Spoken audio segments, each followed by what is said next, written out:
Assalamualaikum warahmatullahi wabarakatuh. Selamat pagi Ananda semua. Semoga kita semua masih dalam keadaan sehat walafiat. Bertemu lagi pada kali ini di episode 3 di bab 3 mengenai tahapan budidaya dan contoh budidaya ternak kesayangan. Baiklah, sebelum belajar marilah kita berdoa terlebih dahulu. Bismillahirrahmanirrahim. Rabbi zidni ilma warazukni fahma wa amalan sholihah. Pembudidayaan hewan ternak kesayangan mempunyai tujuan yang berbeda-beda. Salah satunya adalah untuk diperjualbelikan. Ada beberapa teknik yang perlu diperhatikan dalam budidaya ternak kesayangan, antara lain mengenai pemeliharaan kandang, pemilihan bibit, pola pemberikan pakan, serta pencegahan hama penyakit. Nah, yang pertama adalah pemilihan bibit. Pemilihan bibit ini baik dilakukan untuk menentukan calon bibit yang baik, di mana calon bibit itu memiliki bentuk tubuh yang bagus, seimbang, dan juga tidak cacat. Nah, pemilihan bibit yang baik merupakan kunci utama dalam budidaya ternak kesayangan. Yang kedua adalah pemeliharaan kandang. Kandang juga harus rutin dibersihkan untuk menjaga kelembapan minimal seminggu sekali, agar terhindar dari tumbuhnya jamur ataupun bakteri penyakit. Tempat pakan, minum, dan lantai juga harus dibersihkan. Yang ketiga adalah mengenai pemberian pakan. Pemberian pakan juga harus memperhatikan jumlah kebutuhan, waktu pemberian, dan cara pemberian pakan. Untuk jenis pakan hijauan, pastikan harus dalam keadaan layu dan juga tidak busuk untuk mempertinggi serat yang kasar. Nah, pemberian pakan juga dilakukan untuk menentukan jenis ternak, umur, produktivitas, dan juga memperhatikan hal-hal lain dari ternak kesayangan.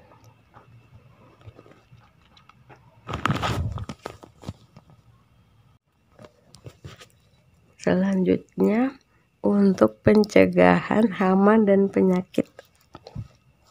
Pada umumnya, pencegahan dan pengendalian hama dan penyakit dilakukan dengan menjaga kebersihan lingkungan kandang, pemberian pakan yang sesuai, serta memenuhi gizi dan penyingkiran sesegera mungkin ternak yang sakit. Ada beberapa pekerjaan yang harus dilakukan sehubungan dengan masalah kesehatan. Misalnya, lahan yang hendak digunakan untuk kandang harus bebas dari penyakit menular. Kemudian, kandang yang dibuat harus kuat, aman, nyaman, dan bebas penyakit.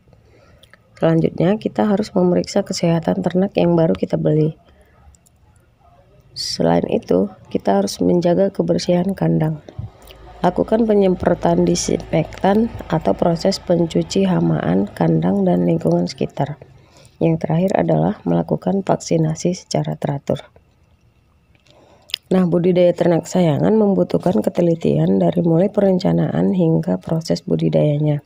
Untuk itu, kita diperlukan beberapa tahapan yang harus dilakukan agar budidaya yang dilakukan berhasil. Tahapan-tahapan tersebut bisa kita lihat sebagai berikut ya.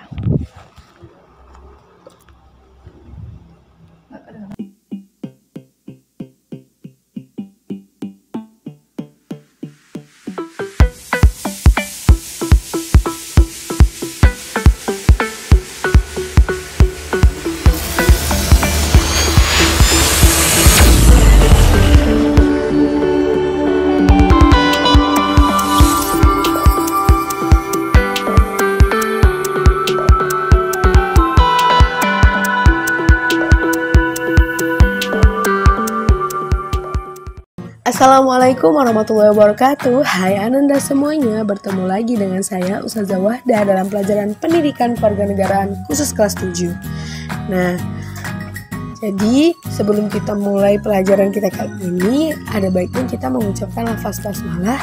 Bismillahirrahmanirrahim. Pembahasan kita kali ini tentang perilaku sesuai norma dalam kehidupan sehari-hari. Perilaku sesuai norma, aturan dalam kehidupan sehari-hari. Jadi dalam video kita kali ini kita akan membahas tentang apa-apa saja penerapan norma agama dalam kehidupan sehari-hari, apa-apa saja penerapan norma hukum dalam kehidupan sehari-hari, apa-apa saja penerapan norma kesopanan dalam kehidupan sehari-hari, dan apa-apa saja penerapan norma kesusilaan dalam kehidupan sehari-hari. Semua pertanyaan itu akan kita bahas dalam video kita kali ini. Jadi, saya harap untuk Ananda tetap menonton video kita kali ini ya. Baiklah, langsung saja kita ke pembahasannya. Perilaku sesuai norma-norma atau aturan dalam kehidupan sehari-hari. Di Indonesia sendiri merupakan negara hukum. Oleh karena itu, semua orang di negara Indonesia tanpa terkecuali harus tunduk dan patuh terhadap hukum. Nah, alasan setiap orang di Indonesia harus tunduk dan patuh dengan hukum yaitu, pertama, pada dasarnya hukum dibuat untuk kebaikan bersama. Yang kedua, kepatuhan terhadap norma atau hukum atau aturan dapat menciptakan ketertiban hukum sehingga dapat membantu tercapainya tujuan negara, yaitu kehidupan yang aman, tentram, dan damai. Dan yang ketiga, ketidaktertiban terhadap hukum akan menciptakan ketidaktertiban pada kehidupan bermasyarakat, bahkan akan menimbulkan ketidaktentraman dan kekacauan. Itu tadi yang saya bilang di poin kedua, kalau tidak dipatuhi norma atau hukum dari suatu negara, bisa jadi negara tersebut bakal tidak aman, tidak tentram, dan tidak damai. Maka semua orang yang ada di suatu negara dituntut untuk mematuhi hukum yang berlaku. Nah, sekarang contoh dari penerapan norma-norma yang ada di suatu negara itu seperti apa dalam kehidupan sehari-hari? Nah, mari kita bahas. Yang pertama, penerapan norma agama dalam kehidupan sehari-hari. Norma agama merupakan tuntunan hidup manusia menuju ke arah yang lebih baik dan benar. Pelaksanaan norma agama dalam kehidupan sehari-hari diwujudkan melalui iman dan takwa. Nah, berikut cara menerapkan norma agama dalam kehidupan bermasyarakat, berbangsa, dan bernegara. Pertama, beribadah dengan tekun dan disiplin. Yang kedua, berbakti kepada kedua orang tua. Yang ketiga, menghindari hal-hal yang dilarang oleh agama. Apa aja tuh hal-hal yang dilarang oleh agama? Seperti dilarang mencuri, dilarang melawan oleh orang tua, dilarang berbohong. Mungkin Ananda sudah paham ya tentang hal-hal yang dilarang oleh agama.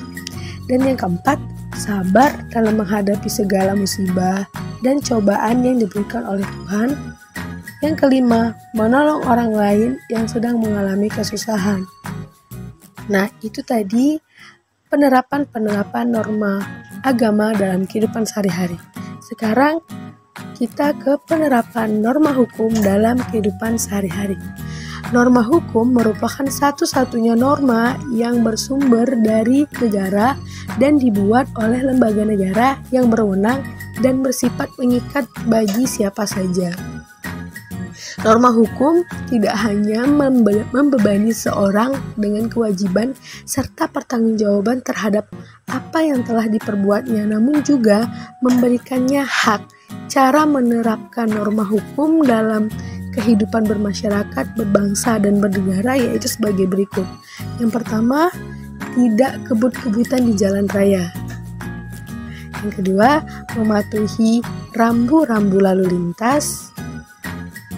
Yang ketiga, jika hendak menyeberang jalan, gunakan zebra cross atau jembatan penyeberangan.